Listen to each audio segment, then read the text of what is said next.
The cargo bay of the interstellar freighter Horizon's Edge hummed with the steady vibration of hyperspace engines when Marcus Chen first laid eyes on the containment unit. 3 meters tall, 5 meters wide, and constructed from military-grade titanium steel composite, it dominated the center of the bay like a metallic monument to something terrible. "What the hell is in there?" Marcus asked, wiping grease from his hands with an oil-stained rag. As the ship's chief mechanic, he'd seen plenty of strange cargo in his 15 years working the outer rim routes, but nothing had ever required this level of security. Captain Reeves shifted uncomfortably, her weathered face creased with worry lines that seemed deeper than usual, something the Confederation once moved quietly. "No questions, Chen. Just make sure that containment field stays powered." Marcus circled the unit, his trained eye cataloging the various warning labels plastered across its surface. Biohazard symbols, radiation warnings, and text in a dozen different alien languages all screamed the same message: danger. But it was the deep gouges scored into the titanium that made him pause. Whatever was inside had claws capable of shredding military-grade armor like paper. The containment field generator hummed at a frequency that made his teeth ache. Inside the translucent energy barrier, something moved in the shadows. Marcus caught glimpses of scales that seemed to absorb light, of eyes that glowed like molten gold, and of teeth longer than his forearm. The creature was easily 4 meters from snout to tail, built like a predator from humanity's darkest nightmares. "Dragon-class bioweapon," whispered Yuki Tanaka, the ship's xenobiologist, as she approached with a datapad clutched against her chest. "Genetically engineered by the Sarkoni Empire during the war. This one's designation is Omega-7. Marcus had heard stories about the dragon beasts during his stint in the Confederation Navy. Living weapons designed to tear through enemy formations, capable of surviving in vacuum, resistant to most conventional weapons. The war had ended 5 years ago, but apparently some of these creatures still existed. "Why are we transporting it?" Marcus asked, though he suspected he didn't want to know the answer. "Research facility on Kepler Station wants to study it," Captain Reeves said. "Something about understanding Sarkoni biotechnology. Above my pay grade, Chen, just keep it contained." The creature stirred as if sensing their conversation. Its massive head turned toward them, and Marcus found himself staring into those burning gold eyes. Intelligence lurked there, along with something else he couldn't quite identify. Rage, perhaps, or desperation. The beast's mouth opened, revealing rows of crystalline teeth, and it released a sound that was part roar, part harmonics, that resonated through the ship's hull. The containment field flickered for a moment, and Marcus felt his heart skip a beat. "The power coupling," he muttered, pulling out his scanner. "Field generator's drawing more power than it should. At this rate, we'll burn out the primary relays before we reach Kepler Station." Captain Reeves paled. "How long do we have?" Marcus ran the calculations in his head. "Maybe 18 hours if we're lucky. 12 if the creature keeps testing the barriers." As if responding to his words, the dragon beast slammed its bulk against the containment field. Energy crackled and sparked, and the lights in the cargo bay dimmed momentarily. Through the ship's intercom, Marcus could hear concerned voices from the bridge as power fluctuations registered on their instruments. "I need to modify the power distribution system," Marcus said, already mentally cataloging the tools he'd need. "Reroute auxiliary power from non-essential systems, maybe boost the field strength." "Do whatever you have to do," Captain Reeves ordered. "Just keep that thing locked up." As the captain and xenobiologist left the cargo bay, Marcus found himself alone with the creature. He'd worked on ships for most of his adult life, fixing everything from coffee makers to fusion reactors, but he'd never had to maintain a prison for a living weapon. The dragon beast watched him with those unsettling golden eyes as he began setting up his equipment. Marcus tried to ignore the creature's presence, focusing instead on the technical challenge ahead. The containment field generator was a marvel of engineering, but like all complex systems, it had weaknesses. Hours passed as Marcus worked, replacing power relays and recalibrating energy flow patterns. The creature remained mostly still, occasionally shifting position or testing the barriers with gentle pushes that sent ripples across the energy field. Each time, Marcus held his breath, waiting to see if his modifications would hold. During one of his breaks, Marcus found himself studying the creature more closely. Despite its fearsome appearance, there was something almost elegant about the way it moved. Its scales shifted color subtly in the light, and its movements had a fluid grace that spoke of perfect engineering. "You're beautiful," he said softly, not really meaning to speak aloud. "Terrible but beautiful." The dragon beast's head snapped toward him, eyes focusing with laser intensity. For a moment, Marcus felt as if the creature was looking into his soul, measuring him in ways he couldn't understand. Then the beast did something unexpected.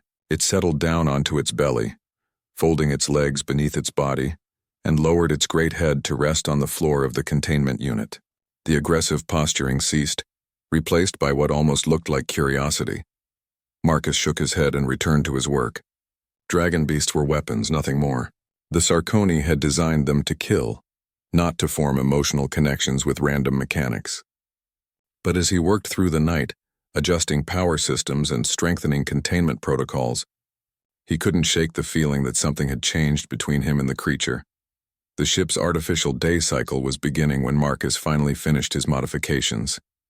The containment field now hummed with steady, reliable power, and his calculations showed they'd easily reach Kepler Station with power to spare. As he packed up his tools, Marcus glanced once more at the dragon beast. It was still watching him, those golden eyes never seeming to blink. On impulse, Marcus placed his hand against the outer edge of the containment field, feeling the energy tingle against his palm. The creature slowly lifted one massive claw and pressed it against the barrier directly opposite Marcus's hand. For a moment, separated by layers of energy and alien technology, human and dragon shared a connection that defied explanation. Then Marcus pulled his hand away, grabbed his toolbox, and headed for the door. He had a ship to maintain and a job to do. Whatever that moment had been, it was probably just his imagination. Behind him, the dragon beast settled back into its corner, but its eyes never left the cargo bay door through which the human had disappeared.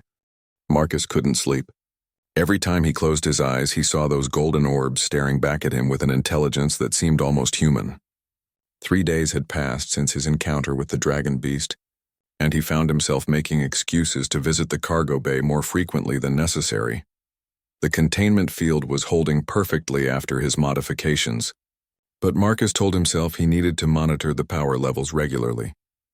Captain Reeves didn't question his diligence, especially after the ship's engineer from the previous rotation had been notoriously lazy about maintenance schedules.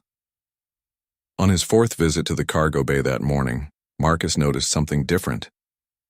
The creature wasn't pacing or testing the barriers as it had before. Instead, it sat in what could only be described as a patient posture, as if waiting for something. Or someone. "Morning," Marcus said quietly, feeling slightly ridiculous for greeting a bioweapon. The dragon beast's head turned toward him immediately, and Marcus could swear he saw recognition in those eyes. As Marcus went through his routine checks, he became aware that the creature was tracking his every movement, not with the predatory focus of a hunter, but with what seemed like genuine interest. When Marcus crouched to examine a power coupling, the beast lowered its head to get a better view. When Marcus stood and moved to another section, the creature shifted position to maintain line of sight. "You're curious about what I'm doing, aren't you?" Marcus found himself saying. The dragon beast tilted its massive head to one side in what looked remarkably like a nod. Marcus paused in his work. Dragon beasts were supposed to be biological killing machines, bred for war and programmed for destruction. But the creature before him displayed none of the mindless aggression described in military reports. If anything, it seemed bored and lonely. Against his better judgment, Marcus decided to try something. He pulled out his datapad and brought up a technical schematic of the ship's power distribution system. Holding it where the creature could see, he began explaining what he was doing. "See? The containment field draws power from the primary reactor through these conduits," Marcus said, pointing to the relevant sections of the diagram. But the original configuration was inefficient, causing power spikes that stressed the system. The dragon beast leaned forward, its eyes following Marcus's finger as he traced the power pathways on the screen. When Marcus moved to a new section of the schematic, the creature's gaze tracked with perfect precision. "So I rerouted the power flow through these secondary channels," Marcus continued, warming to his explanation. "It distributes the load more evenly and provides redundancy in case of component failure." To Marcus's amazement, the creature's eyes moved between the schematic and the actual power couplings mounted on the containment unit, as if making connections between the diagram and reality. When Marcus finished his explanation, the dragon beast settled back with what looked like satisfaction. You understood that, didn't you? Marcus whispered, staring at the creature with new eyes. You're not just a weapon. You're sapient. The implications hit him like a physical blow. If the dragon beasts were truly intelligent, then the war had been something far worse than anyone had realized. Not just a conflict between species, but a systematic enslavement and weaponization of sentient beings. Marcus's contemplation was interrupted by the ship's intercom crackling to life.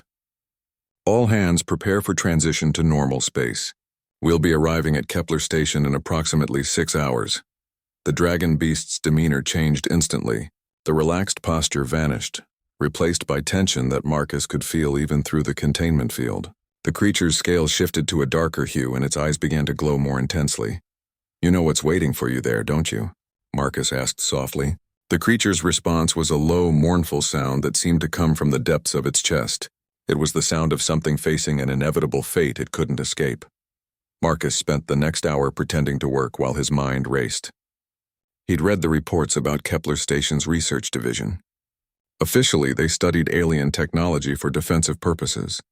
Unofficially, rumors circulated about vivisection experiments and neural dissection of captured Sarconi specimens.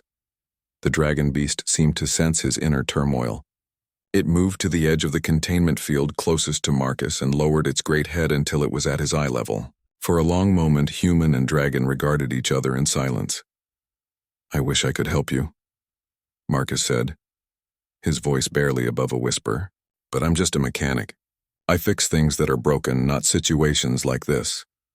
The creature made that soft, harmonious sound again, but this time it was different, almost like it was trying to communicate something specific. Marcus found himself leaning closer to the containment field, straining to understand. Then the ship shuddered as it dropped out of hyperspace, and the moment was broken. Through the cargo bay's small viewport, Marcus could see the sprawling structure of Kepler Station growing larger as they approached. The research facility looked like a metallic spider web stretched across space, its various modules connected by transport tubes and docking arms. 15 minutes to docking, came the announcement from the bridge. Marcus felt his stomach clench with an emotion he couldn't quite name. In 15 minutes, the dragon beast would be transferred to the research facility, and he would never see it again, unless he did something about it. The thought came unbidden, and Marcus tried to push it away. He was crew on a civilian freighter, not some action hero from the entertainment vids. He had no authority to interfere with official Confederation business, and any attempt to do so would likely result in his arrest and imprisonment. But as he looked into those golden eyes, Marcus saw something that shook him to his core. The dragon beast wasn't looking at him with the desperate hope of a prisoner seeking rescue. Instead, its gaze held a kind of peaceful acceptance, as if it had already made peace with its fate. It was looking at him like it was saying goodbye. That realization broke something inside Marcus that he hadn't even known was there. This creature, this beautiful, intelligent being, was resigned to whatever horrors awaited it in the research labs. It had given up hope not because it was weak, but because it had no reason to believe that anyone would care enough to help. 10 minutes to docking. Prepare for station lockdown protocols. Marcus's hands began to move almost without conscious thought, pulling up diagnostic screens and power distribution charts on his datapad. If he was going to do something insane, he needed to plan it carefully. Kepler Station's security systems were formidable, but they were designed to keep things out, not to keep them in. The dragon beast watched him work, its head tilted in that curious manner that Marcus was beginning to recognize. As understanding dawned in those golden eyes, the creature's entire posture changed. The resignation vanished, replaced by something that looked remarkably like hope. I must be completely insane, Marcus muttered as he began accessing the ship's secondary systems. The dragon beast made that soft harmonic sound again, but this time it sounded almost like encouragement. 5 minutes to docking.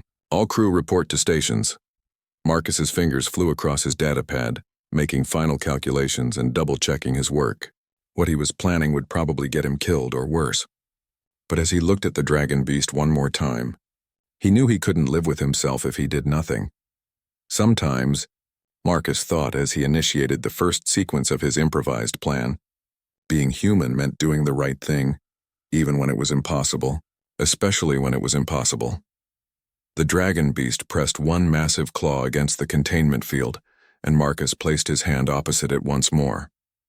This time it felt like a promise. The docking clamps engaged. With a metallic thud that echoed through the horizon's edge, Marcus felt the vibration through the deck plates as Kepler Station's automated systems took control of the ship's positioning. Through the cargo bay viewport, he could see station personnel preparing the transfer equipment, their environmental suits gleaming under the harsh work lights. "Chen, you're needed on the bridge." Captain Reeves's voice crackled through his comm unit. "Station authorities want to discuss the cargo transfer protocols." "On my way, Captain," Marcus replied, trying to keep his voice steady. He glanced at the dragon beast, which was watching him with those penetrating golden eyes. In 10 minutes, maybe 15, the transfer would begin. If his plan was going to work, he needed to act soon. Marcus made his way to the bridge, where Captain Reeves was speaking with a stern-looking woman in a Confederation Research Division uniform. The woman's badge identified her as Dr. Elena Voss, Senior Research Coordinator. "Ah, here's our mechanic," Captain Reeves said as Marcus entered. "Dr. Voss has some questions about the containment system." Dr. Voss turned to Marcus with the calculating gaze of someone accustomed to dissecting problems, literal and figurative. "Mr. Chen, I understand you've made modifications to the containment field generator. I need to know if these changes will affect our transfer procedures." Marcus forced himself to appear calm and professional. "The modifications were purely to improve power efficiency, Doctor. The field strength and harmonic frequency remain within standard parameters. Transfer should proceed normally." "Good." Dr. Voss consulted her datapad. "The specimen will be moved to Lab 7 for initial assessment. I trust there won't be any complications?" "None at all," Marcus said, though his stomach was churning. Lab 7 was notorious among station personnel for biological experiments that pushed the boundaries of ethical research. "The containment field can be maintained during transfer using portable generators." Dr. Voss nodded curtly and turned back to Captain Reeves. "We'll begin transfer in 15 minutes. Please ensure your crew remains clear of the cargo bay during the procedure." As the doctor left the bridge, Marcus caught Captain Reeves's eye. "Captain, I'd like to monitor the power systems during transfer. Make sure everything goes smoothly." Captain Reeves waved dismissively. "Fine, but stay out of the transfer team's way. Last thing we need is complications with the research division." Marcus returned to the cargo bay to find a team of station personnel setting up portable containment equipment. The dragon beast had retreated to the far corner of its prison, scales darkened to an almost black hue. Its golden eyes tracked every movement of the technicians with predatory intensity. "Containment field is stable," reported one of the technicians, a young man with nervous energy who kept glancing at the dragon beast, but the creature's showing signs of agitation. "It's a bioweapon," said the team leader, a grizzled veteran with cybernetic implants replacing his left arm. "Agitation is its natural state. Just keep those barriers up and we'll be fine." Marcus positioned himself near the power distribution panel, ostensibly monitoring the systems but actually waiting for the right moment. His modified access codes were already loaded into his datapad, and he'd identified the critical power relays that controlled the containment field. The transfer began with mechanical precision. The portable containment unit was positioned adjacent to the ship's cargo bay, and the two fields were synchronized to allow passage between them. Marcus watched the technicians work, noting their procedures and timing. "Beginning field transition," the team leader announced. "Powering down ship's containment in 3, 2, 1. The energy barrier flickered and died, leaving only the portable unit's field between the dragon beast and freedom. For a moment, the creature remained motionless, as if unsure what was happening. Then it slowly rose to its feet, muscles tensing beneath midnight black scales. "Field transfer complete," the nervous technician reported. "Creature is secured in portable containment." That was Marcus's cue. His fingers danced across his datapad, executing the sequence he'd programmed hours earlier. To any casual observer, it looked like routine system monitoring. In reality, he was initiating a cascade failure in the station's power grid. The first sign of trouble was the lights flickering in the cargo bay. Then the portable containment field began to fluctuate, its steady hum becoming erratic. The dragon beast noticed immediately, its head snapping up to stare directly at Marcus. "What's happening?" the team leader demanded, checking his instruments. "Power fluctuation from the station grid," Marcus said, trying to sound concerned rather than guilty. Looks like a feedback loop in the distribution system. The containment field flickered again, more dramatically this time. Through his datapad, Marcus could see the cascade spreading through the station's power network. Exactly as he'd calculated. Emergency lighting activated throughout the visible sections of Kepler Station. "We need to get this creature to the lab before we lose containment entirely," the team leader decided. "Emergency protocols, people, move." The transfer team scrambled to activate backup power systems while preparing to transport the dragon beast through the station's corridors. Marcus watched with growing anticipation as his sabotage spread through the station's infrastructure. In approximately 3 minutes, the main power grid would suffer a complete failure, lasting just long enough for what he had planned. The dragon beast caught his eye again, and Marcus could swear he saw understanding there. The creature knew something was happening, even if it didn't understand the specifics. "Backup power online," the nervous technician reported, "but it's only going to last about 20 minutes with this power drain." "Then we better move fast," the team leader growled. "Chen, is there anything you can do about these power fluctuations?" Marcus pretended to study his instruments. "I can try to stabilize the ship's systems, but the station grid is beyond my access level. You might want to contact station engineering." As if on cue, the team leader's comm unit crackled with urgent voices from the station's engineering department. Reports of cascading failures, emergency protocols activating, and confused technicians trying to trace the source of the problem filled the air. "This is a disaster," the team leader muttered. "Command's going to have our heads if we lose this specimen." The portable containment field flickered once more, and this time it stayed down for nearly 3 seconds before backup systems engaged. The dragon beast tested the barrier with one massive claw, sending ripples across the energy wall.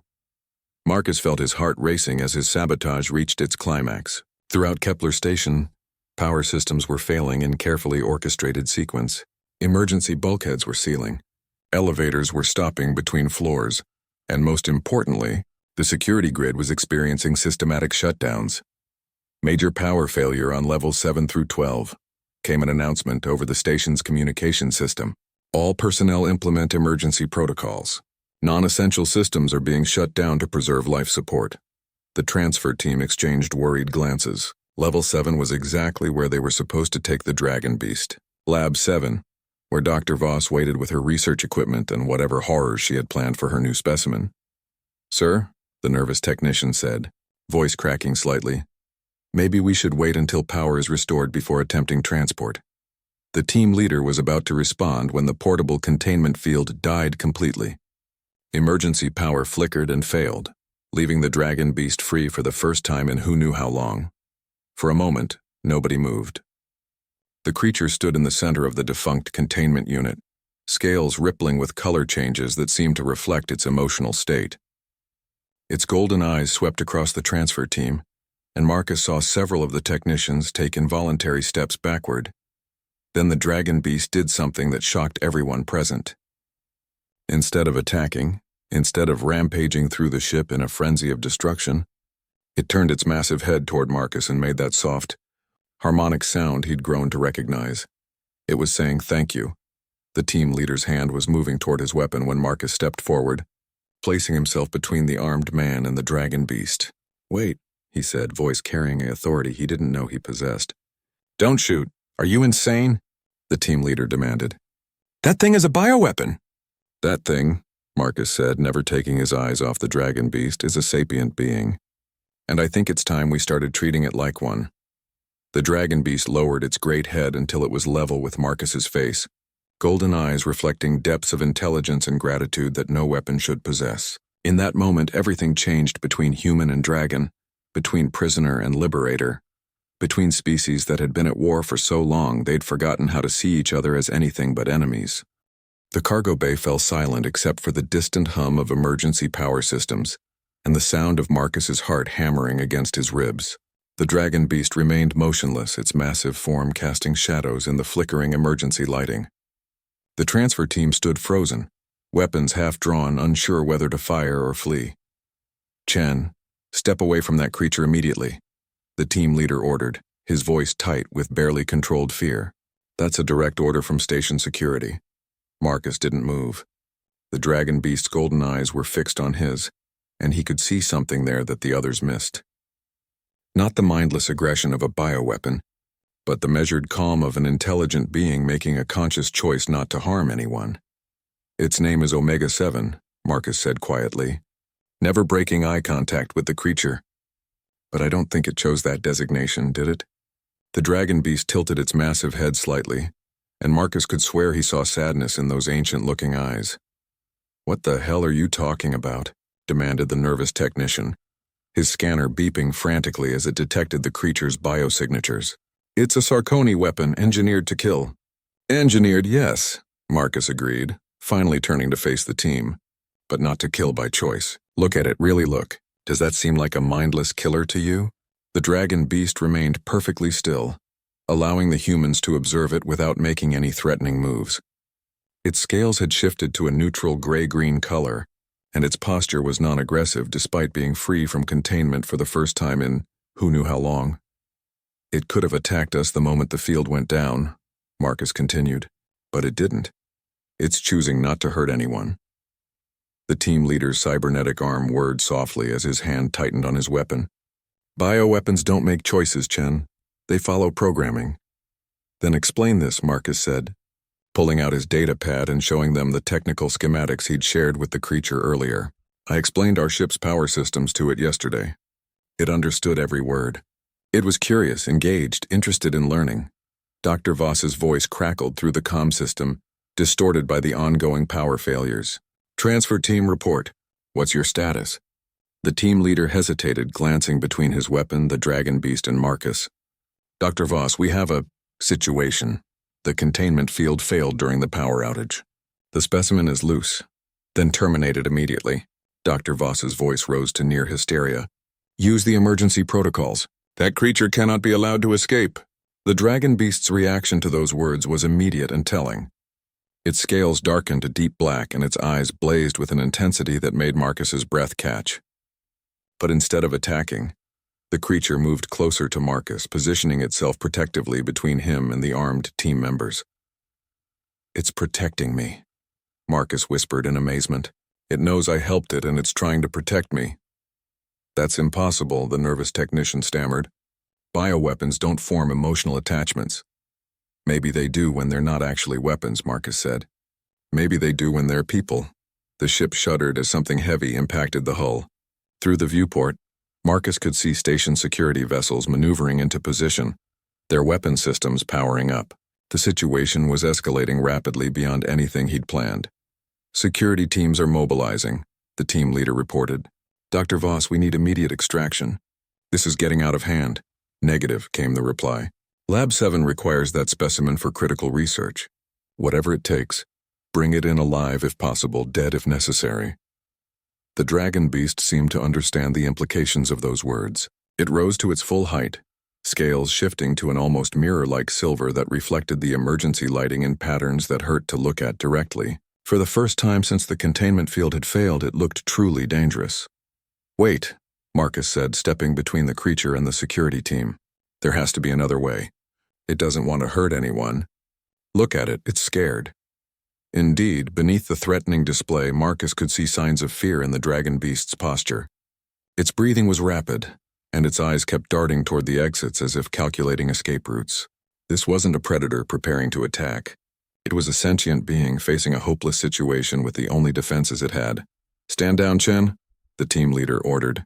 "You're interfering with a critical Confederation operation." "The Confederation operation is wrong," Marcus said, surprised by the conviction in his own voice. "These creatures aren't weapons. They're prisoners of war, maybe even civilians. The Sarconi didn't create bioweapons. They enslaved their own people." The implications of his words hung in the air like a physical presence. If Marcus was right, then the war had been built on a fundamental misunderstanding. The creatures humanity had been fighting weren't mindless killing machines, but sentient beings forced into combat against their will. "Even if that were true," the team leader said, though doubt had crept into his voice, "it doesn't change our orders. The creature goes to Lab 7 for research." "Research," Marcus repeated, his voice heavy with disgust. "You mean torture, vivisection, dissection of a living, thinking being to understand how it was enslaved in the first place." The dragon beast made a soft, mournful sound that seemed to confirm Marcus's worst fears about what awaited it in the research labs. The creature had known all along what fate awaited it at Kepler Station, and it had accepted that fate with a resignation that spoke of long experience with human cruelty. But something had changed when Marcus had shown it kindness. The creature had remembered what it was like to be treated as more than a specimen or a weapon, and now, faced with the return to that nightmare existence, it was fighting back in the only way it knew how. "I won't let them take you," Marcus said quietly, speaking directly to the dragon beast. "I don't know how, but I won't let them turn you into a lab rat." The creature's response was immediate and unexpected. It lowered its massive head until it was level with Marcus's chest, then gently pressed its snout against him in what could only be described as a gesture of affection. The scales around its face shifted to a warm golden color that seemed to glow with inner light. "Incredible," breathed the nervous technician, lowering his scanner. "I've never seen a bioweapon display emotional behavior before." "Because it's not a bioweapon," Marcus said firmly. "It's a person. A person who's been enslaved and tortured and forced to fight a war it never wanted to be part of." The team leader's weapon wavered as doubt crept across his features. "But the reports, the casualty figures, these creatures killed thousands of our people." "Under compulsion," Marcus said. "Look at its behavior now that it's free to choose. It's gentle, curious, protective of someone who showed it kindness." "Does that sound like a natural killer to you?"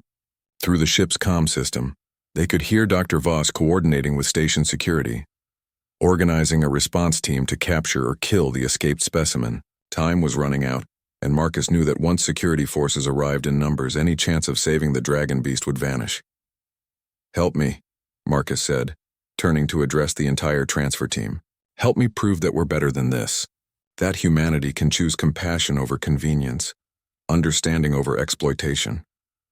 The dragon beast seemed to sense the pivotal nature of the moment. It straightened to its full, impressive height, but kept its posture non-threatening. Its golden eyes moved from face to face among the humans, as if trying to communicate directly with each of them. Then it did something that changed everything. The creature opened its mouth and spoke, not in the harsh snarls or roars they expected, but in words. "Broken, accented, but unmistakably human language, please," it said, its voice like distant thunder mixed with music. "No more laboratories, no more pain." The weapon fell from the team leader's nerveless fingers as the full reality of the situation finally hit home. They weren't dealing with a bioweapon or even an animal. They were facing a person, a prisoner of war who had just begged for mercy in words they could all understand. The word hung in the air like a physical presence, resonating through the cargo bay with an intensity that made everyone present reconsider everything they thought they knew. The dragon beast, no, Marcus corrected himself. The person stood before them, vulnerable despite its impressive size, asking for the most basic of rights. "It can talk," the nervous technician whispered, his face pale with shock. "Dear God, it can actually talk!" The team leader bent to retrieve his fallen weapon, but his movements were slow and uncertain. "This changes things," he admitted, his voice hoarse. "If it's truly sapient, then everything we've been told about the war is a lie," Marcus finished. The Sarkany weren't breeding bioweapons. They were enslaving their own people, maybe even other species they'd conquered. Through the ship's communication system, they could hear Dr. Voss growing increasingly agitated as she tried to coordinate the security response. "Where is my specimen? I want that creature in Lab 7 immediately." The dragon being's scales rippled with darker colors at the mention of the laboratory, and it took a step backward toward the cargo bay's rear wall. Fear was evident in every line of its massive body, and Marcus felt his anger rise at the thought of what this creature had already endured. "We need to get you out of here," Marcus said, addressing the dragon directly. "But I'm not sure how. Security will have the docking bays sealed, and the station's too big to search every corridor." The creature tilted its head thoughtfully, then moved toward the cargo bay's control console with surprising grace. Its claws, which Marcus had initially thought were purely weapons, proved to have remarkable dexterity as they manipulated the display controls. "What's it doing?" asked one of the transfer team members. "Learning," Marcus realized with growing amazement. "It's studying the station's schematics." Indeed, the dragon being was examining the technical layouts with the focused attention of an engineer. Its golden eyes tracked through deck plans, power distribution networks, and maintenance tunnels with obvious comprehension. Here, it said, pointing to a section of the display with one careful claw. Maintenance access large enough for me. Marcus studied the indicated route and felt his heart sink. The maintenance tunnels would indeed accommodate the creature's size, but they led directly through the heart of the station's industrial section. That's a maze down there. You could get lost or trapped when they seal the emergency bulkheads. Not lost, the creature replied, its speech becoming slightly more fluent with practice. I remember layouts, ship designs, all similar. You've studied ship schematics before, Marcus said, understanding dawning. That's how you understood my explanation so quickly. You're an engineer. The dragon being's scales shifted to a warm blue-green color that seemed to indicate pleasure or satisfaction. Was engineer. Before war. Before changes. The implications hit Marcus like a physical blow. This creature hadn't just been enslaved as a weapon.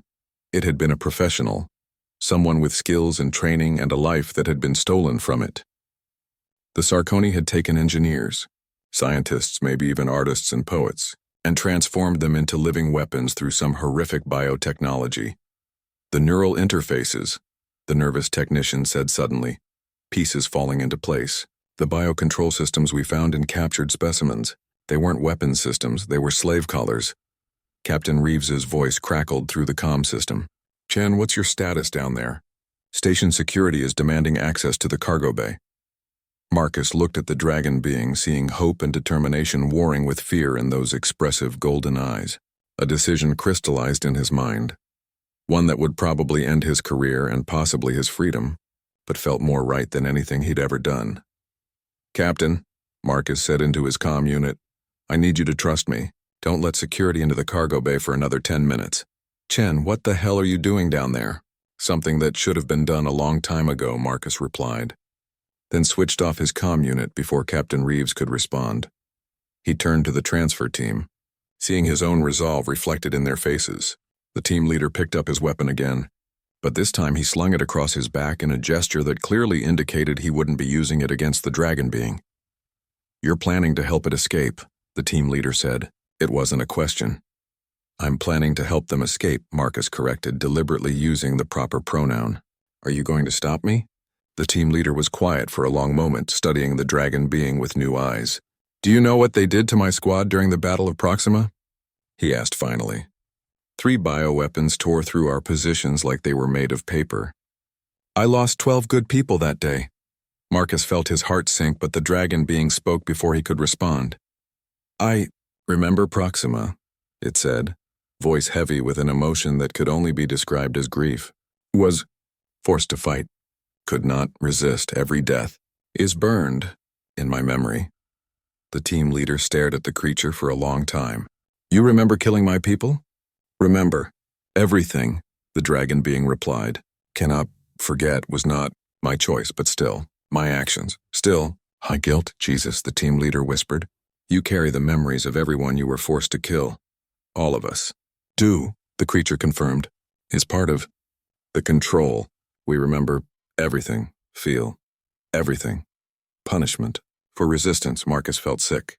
The Sarconi hadn't just enslaved these beings. They'd designed the neural interfaces to ensure maximum psychological torture. Every act of violence committed under compulsion became a permanent trauma, a weight that would burden the victim for the rest of their existence. That's why you don't want to hurt anyone now, Marcus said with sudden understanding. You're tired of carrying the weight of actions that weren't your choice. The dragon being's scales shifted to a deep, mournful purple. Want to heal, want to help, want to be engineer again, not weapon. The team leader unclipped something from his belt, a small military-grade device that Marcus recognized as an emergency beacon. This will scramble sensor readings in a 50-meter radius, he said, offering it to Marcus. Should give you about 30 minutes before they can track you electronically. You're helping us? Marcus asked, amazed. I'm helping them, the team leader corrected, nodding toward the dragon being. Nobody should have to carry the weight of forced actions, not even former enemies. The nervous technician was working frantically at his portable console. I can create false readings in the station's biosensors, he offered. Make it look like the specimen died in the power failure. Buy you some time before they realize what really happened. Marcus felt a surge of hope. The maintenance tunnels lead to the freight handling section. If we can get you to a cargo shuttle.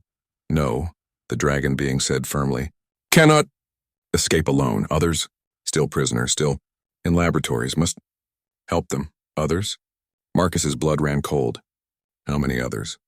Dozen, maybe more, in different sections, all, like me, all wanting freedom.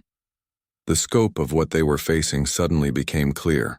This wasn't just about saving one individual, it was about exposing a systematic program of enslavement and torture that went to the very heart of how humanity understood the war. They just finished fighting. Then we don't just get you out, Marcus said, his engineer's mind already working on the problem. We get all of you out, and we make sure the whole galaxy knows what's really been happening here. The dragon being's scales brightened to a brilliant gold, and for the first time since Marcus had met them, they looked genuinely hopeful. You would do this for us? For you, Marcus confirmed. Because it's the right thing to do. Because you're people, and people deserve freedom. Alarms began blaring throughout the station as security forces mobilized. Through the viewport, Marcus could see armed shuttles taking positions around the docking arms. Time was running out. Right, Marcus said, shouldering his equipment pack. Let's go save some people. The maintenance tunnel was a cramped maze of pipes, conduits, and environmental systems that stretched through the bowels of Kepler Station. Marcus led the way with a portable light, followed by the dragon being whose scales had shifted to a dark, almost invisible black that helped them blend with the shadows. Behind them, the transfer team provided rear guard, their earlier hostility replaced by grim determination. Biosensors are showing false readings throughout sections 7 through 12, the nervous technician reported through their stolen comm unit. Security thinks the specimen died in the power failure, but Dr. Voss isn't buying it. She's ordered a physical search of every compartment. Marcus consulted his data pad, which displayed a three-dimensional map of the station's layout. We're about 50 meters from my research lab complex C, that's where they'd be, holding other specimens, the dragon being, who had shyly revealed that their original name was, something that translated roughly to Kess, moved with surprising grace through the confined space. Despite their size, they managed to navigate the twisting passages without making a sound. Kess, Marcus said quietly, do you know how many of your people are being held here? Sense them. Nearby, Kess replied, their improving speech still heavily accented but becoming more fluent with practice. 12, maybe 13. Some are very hurt, very scared. Marcus felt his jaw clench. We're going to get them out. All of them. They reached a junction where Marcus had to choose between 3 different pathways. According to his schematics, any of them could lead to the research complex, but they were running out of time. Security teams were systematically searching the station, and it was only a matter of time before they thought to check the maintenance areas. Left passage, Kess said suddenly. Can hear crying, very faint. Marcus strained his ears but couldn't hear anything except the ambient noise of the station systems. Kess's enhanced senses were clearly superior to human capabilities. Are you sure? Very sure. Sound of distress, pain, others of my kind. They followed the left passage for another 100 meters before it opened into a wider service corridor that ran parallel to the research complex. Through maintenance panels, Marcus could see the stark white walls and clinical lighting of the laboratories beyond. There, Kess whispered, pointing to a section where the maintenance corridor bordered what appeared to be a holding area. Containment cells. Consents, family. Marcus felt his heart break a little at the word choice. Family. These weren't just random specimens to each other. They were connected, probably emotionally as well as by shared experience. The team leader had been monitoring security communications through his military comm system. Bad news, he reported. Dr. Voss has authorized the use of neural disruptors on any captured specimens. They're not planning to take prisoners. Neural disruptors, Marcus asked, though he suspected he didn't want to know the answer. Weapons designed to disrupt the brain patterns of bioweapons, the team leader explained grimly. Supposedly they cause immediate brain death. If they use those on Kess's people, they will not, Kess said with quiet conviction, will not allow it. Marcus studied the maintenance panel access points, his engineer's mind working on the problem. The containment fields are powered from this junction. If I can overload the power distribution, I might be able to bring down all the barriers simultaneously. And then what? Asked the nervous technician, Even if we free them, how do we get a dozen dragon-sized beings off the station without being caught? It was a good question, and Marcus was still working on the answer when Kess provided an unexpected solution. Cargo shuttle, they said simply. In loading bay 7. Saw it on schematics, big enough for all.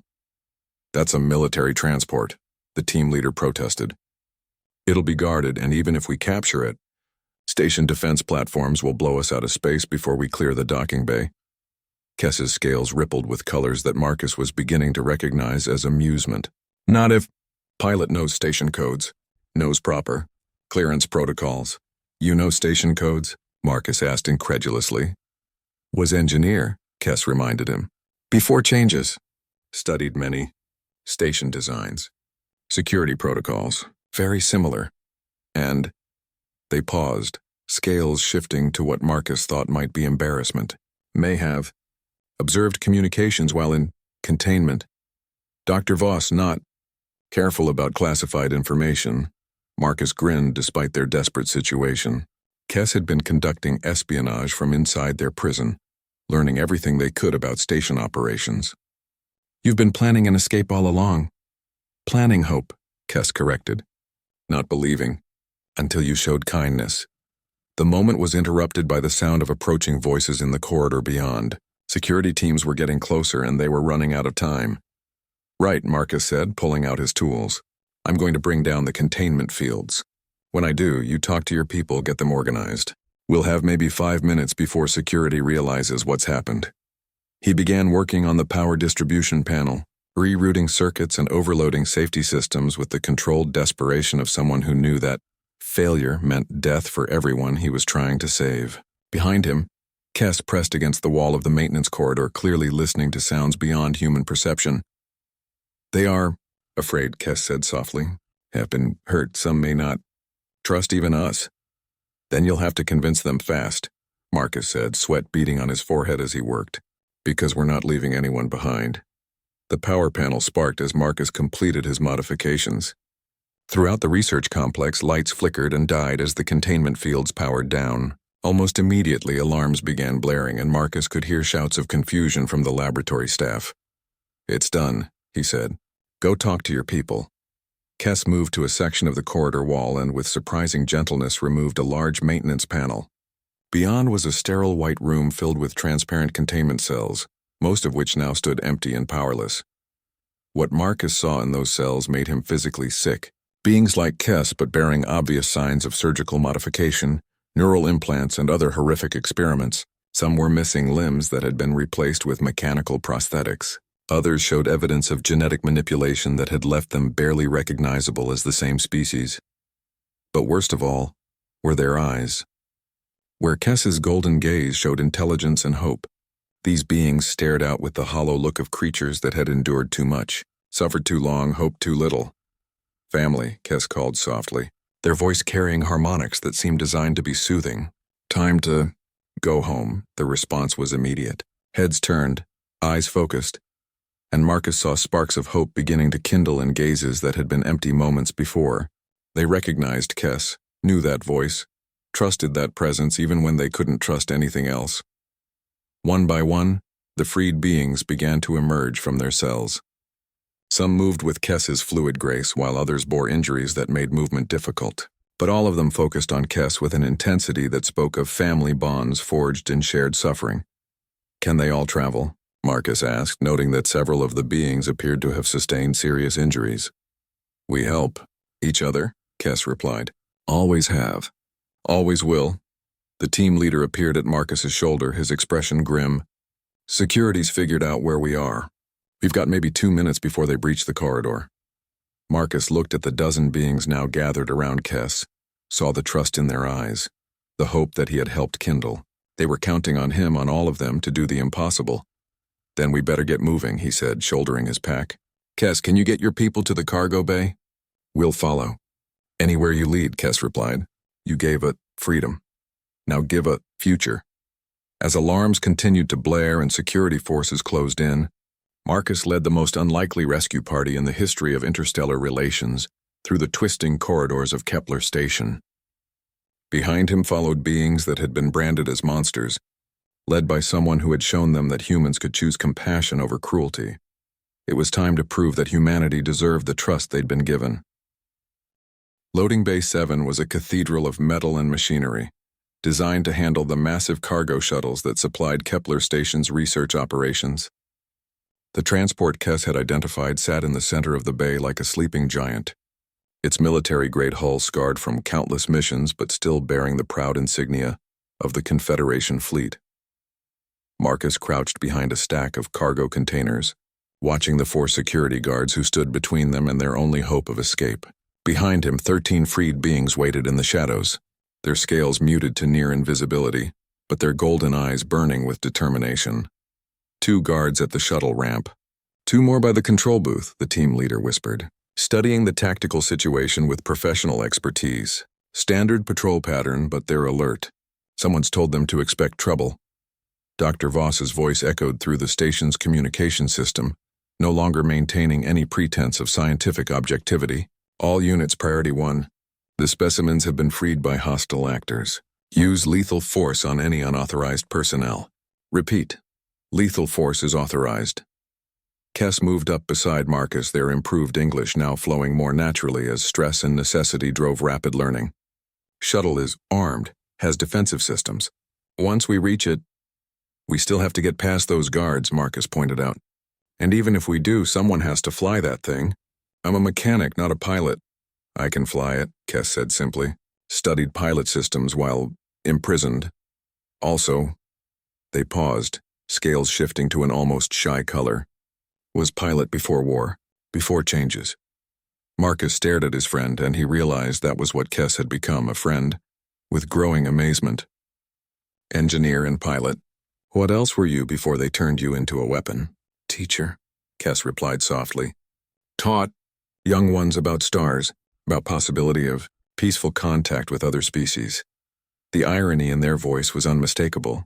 The cruel irony of the situation wasn't lost on Marcus. The Sarconi had taken someone who dreamed of peaceful contact between species and forced them to fight against the very people they'd wanted to befriend. It was a level of psychological cruelty that made him sick. Right, Marcus said, making a decision. We need a distraction, something to draw those guards away from the shuttle. The nervous technician had been working with a portable device throughout their escape. I can trigger a false emergency in the adjacent bay, he offered. Make it look like another containment breach. That should pull at least half the guards. Do it, Marcus agreed. But we'll still need to deal with the others. That was when one of the other freed beings stepped forward. This one was smaller than Kes, with scales that seemed to have been surgically modified to include metallic implants. When they spoke, their voice carried the electronic distortion of artificial vocal cords. Can help, they said. Words precise despite the mechanical overlay. Was a communications specialist. Can override security systems. Lockdown, guard weapons. You can disable their guns remotely, the team leader asked, professional interest overcoming his amazement. Security weapons, linked to central system for safety protocols. Can send disable command. But only for few minutes. Marcus felt a surge of hope. That might be enough. What's your name? It was called Vex before changes now. Just want to go home. The plan came together quickly. Vex would hack the security system and disable the guards' weapons, while the technician created a distraction in the adjacent bay. Marcus and the team leader would move on the remaining guards while Kes got the other freed beings aboard the shuttle. Everyone understand? Marcus asked, looking around at the faces surrounding him. Human and alien former enemies united by a shared recognition of what was right. Understand, Kes confirmed. But Marcus, when we escape, where do we go? Station will alert fleet. Will hunt us. It was a question Marcus had been dreading. Even if they escaped Kepler Station, they'd be fugitives in Confederation space. Worse, they'd be carrying stolen alien prisoners that the military considered valuable research subjects. I know someone, the team leader said unexpectedly.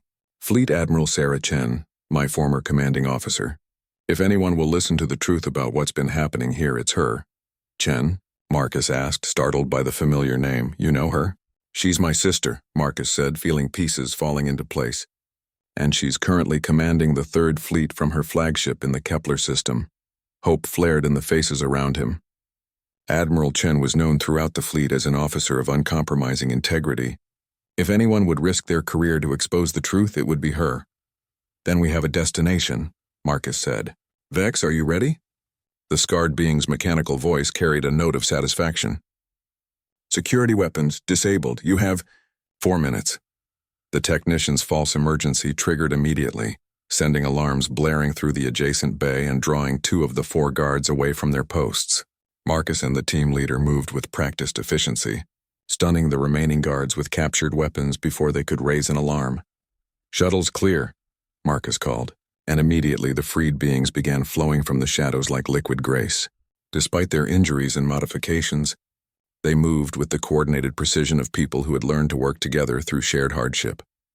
Kess bounded up the shuttle's ramp and headed straight for the pilot's station, their claws dancing across controls with obvious familiarity. Systems, responding, engines. Warming up, need 90 seconds. Those 90 seconds felt like hours as security teams began converging on loading Bay 7. Through the bay's observation windows, Marcus could see armed guards taking positions, setting up heavy weapons that could punch through the shuttle's hull. "Incoming transmission," Bex announced from the communications station. "Dr. Voss, demanding surrender." "Tell her to go to hell," Marcus said grimly, then caught himself. "Actually, tell her we're taking these people home where they belong." Vex's mechanical voice carried what might have been amusement as they transmitted the message. Dr. Voss's response was predictably furious, but Marcus was no longer listening. He was watching Kess work at the pilot controls, seeing the quiet competence of someone returning to skills they'd thought lost forever. "Ready," Kess announced. "But bay doors are sealed. Cannot launch." "Leave that to me," Marcus said, pulling out his datapad. "One more system to hack." His fingers flew across the interface, accessing the bay control systems with codes he'd memorized during his years maintaining station equipment. The massive doors began to grind open, revealing the star-filled void beyond. "Warning," came an automated announcement. "Unauthorized shuttle launch detected. Bay 7 personnel evacuate immediately."